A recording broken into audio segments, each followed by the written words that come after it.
Hello, I'm Horace Douty in Lexington, Virginia, and each Tuesday I bring you a local nature lesson which I encourage you to share with your family and friends.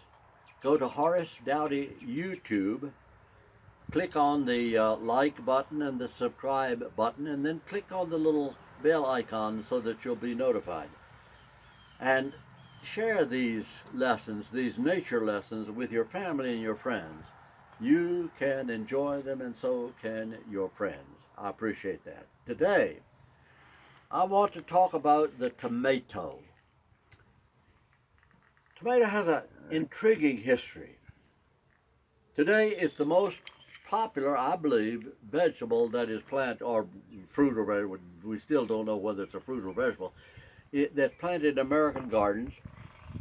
And I believe that the earlier tomatoes, before 1500, 1600, were quite a bit different from the tomato I'm showing you here. The earlier tomatoes were more heavily lobed into sections. Some tomatoes are still like that, but they all were at one time. And I'm reading a book called 10 Tomatoes That Changed the World by William Alexander, who was a best-selling author.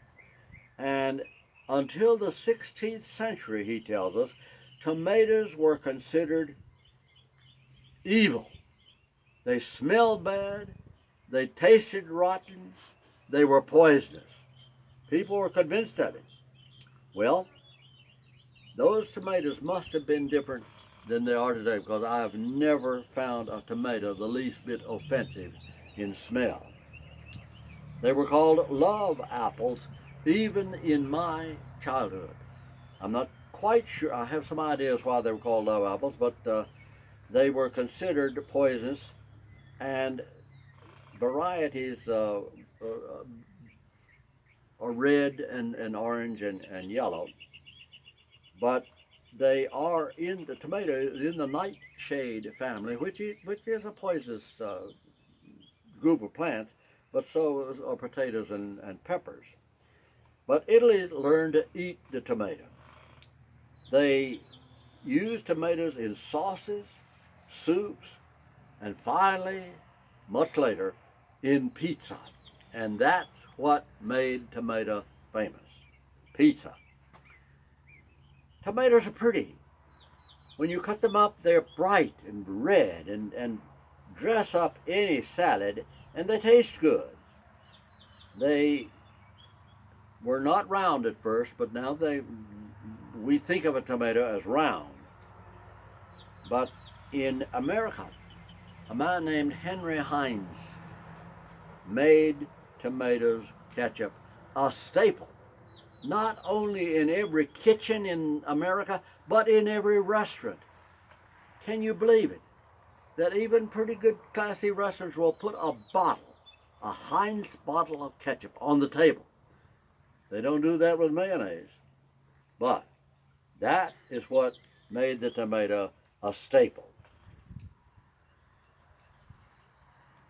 Heinz also learned that if his tomato ketchup and 57 other sauces were to last, he had to pick perfectly formed tomatoes, no blemishes, perfectly, fully ripe. Now, what is a ripe tomato? Most people don't know, because even in the ads showing the benefits of tomatoes and other vegetables, they slice one and the interior has white stripes in it. That is not a ripe tomato.